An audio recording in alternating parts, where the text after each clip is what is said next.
Today's topic is neuron. अब हम neuron जो कि basic unit of nervous system था उसको हम डिटेल से स्टडी करेंगे। Neuron is the unit of nervous system and human nervous system consists of neurons plus neuroglial sales.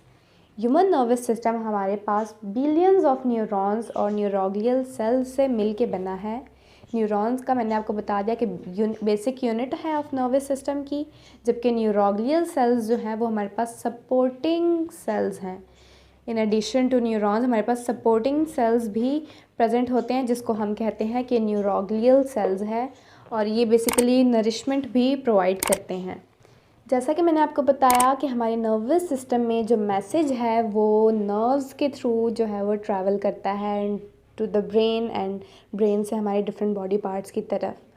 तो अब जो ये न्यूरॉन्स हैं ये हमारे पास ऐसे स्पेशलाइज्ड सेल्स हैं जो कि नर्व इम्पल्स को कंडक्ट करा सकते हैं, from receptors to coordinators and from coordinators to effectors. अब यहाँ पे मैंने 3 टर्म्स यूज़ किए हैं, रिसेप्टर्स, कोऑर्डिनेटर्स और इफेक्टर्स। मैं आपको थोड़ा सा इनके बारे में बता दूं कि रिसेप्टर्स हमारे ऐसे बॉडी पार्ट्स होते हैं जो कि किसी भी चेंज को डिटेक्ट करते हैं। हमारे एनवायरनमेंट में कोई भी चेंज है उसको डिटेक्ट करने के लिए हमारे पास रिसेप्टर्स मौजूद होते हैं। जैसे कि हमारी बॉडी में, ह्यूमन की बॉडी में आई रिसेप्टर है जो कि लाइट को परसीव करता है। इसके बाद हमारे पास टंग रिसेप्टर है, हमारे पास ईयर रिसेप्टर है, हमारी skin as a receptor act कर रही है।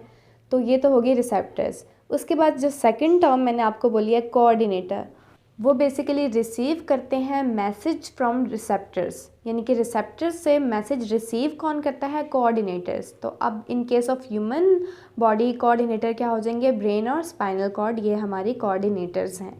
और जो लास्ट टर्म मैंने यूज़ की है वो है इफेक्टर्स। इफेक्टर्स हमारे पास वो बॉडी पार्ट्स होते हैं जो कि जिन्होंने एक्शन को प्रोड्यूस करना होता है, यानी कि रिसेप्टर्स हमारे पास कोऑर्डिनेटर से मैसेज को रिसीव करेंगे और जो भी रिस्पांस उन्होंने शो करना है वो फर्दर वो शो करेंगे। तो इफेक्टर्स हमारे पास क्या हो जाएंगे? इफेक्टर्स की एग्जांपल हमारे पास आ जाएंगी। फॉर एग्जांपल हमारे मसल्स एज इफेक्टर्स एक्ट करते हैं। उसके अलावा हमारे जो ग्लैंड्स हैं वो भी एज इफेक्टर्स एक्ट करते हैं। यानी कि जो सारा ट्रांसफ़र हमारे पास हो रही है इंफॉर्मेशन या मैसेज की फ्रॉम हमारे पास receptors to coordinator and then to effectors, ये सब हमारे पास न्यूरॉन के थ्रू ही हो रही है। अब हम न्यूरॉन के स्ट्रक्चर को पढ़ेंगे डिटेल में कि न्यूरॉन का स्ट्रक्चर जो है वो किन किन चीज़ों पे कॉन्स्टिट्यूट करता है।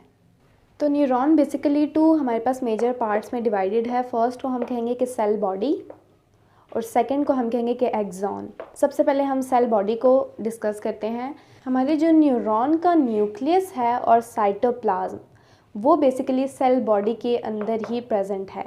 न्यूक्लियस एंड साइटोप्लाज्म ये हमारे पास जो है ये क्या है? सेल बॉडी, और इसके अंदर हमारे पास न्यूक्लियस प्रेजेंट है। न्यूक्लियस आपको पता है most important part of cell होता है, ये कंट्रोल सेंटर होता है सेल का, सारे फंक्शंस न्यूक्लियस ने ही कंट्रोल करने होते हैं। और इसके अलावा साइटोप्लाज्म भी हमारा सेल बॉडी में ही लोकेटेड है। इसके बाद आप देख रहे हैं कि सेल बॉडी से आगे डिफरेंट हमारे पास प्रोसेसेस हैं जो कि ओरिजिनेट हो रहे हैं। जैसे कि फर्स्ट ये जो है हम इसको लेबल किया हुआ है यहाँ dendrites.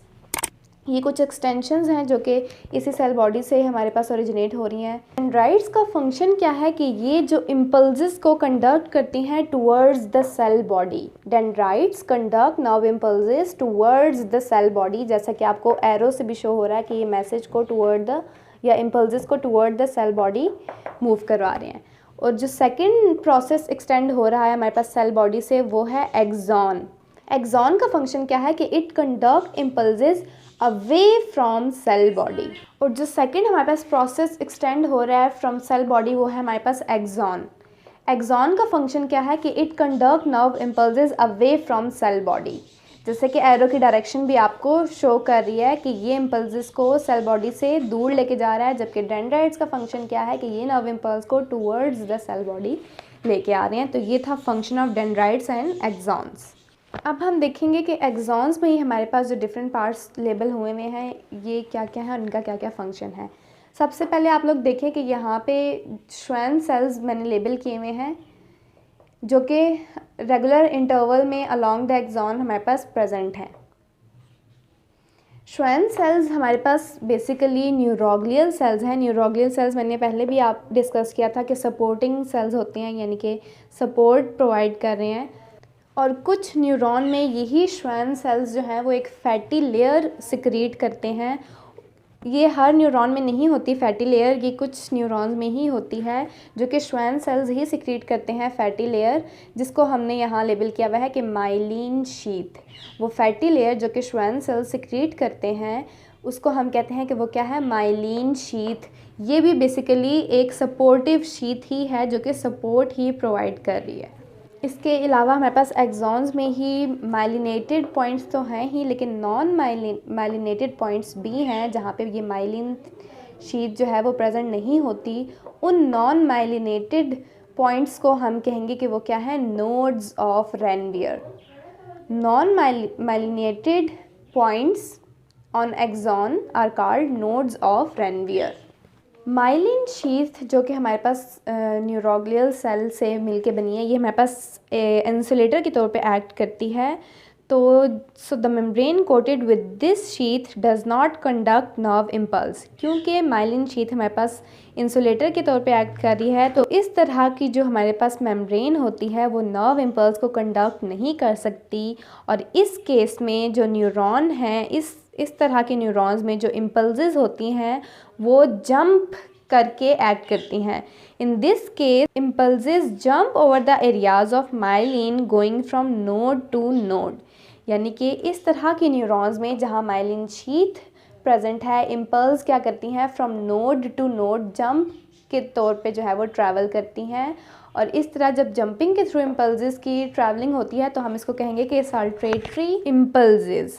Such impulses are called saltatory impulses. और ये जो साल्टेटरी इम्पल्सेस हैं ये बेसिकली नर्व इम्पल्स की स्पीड को तेज़ कर देती हैं।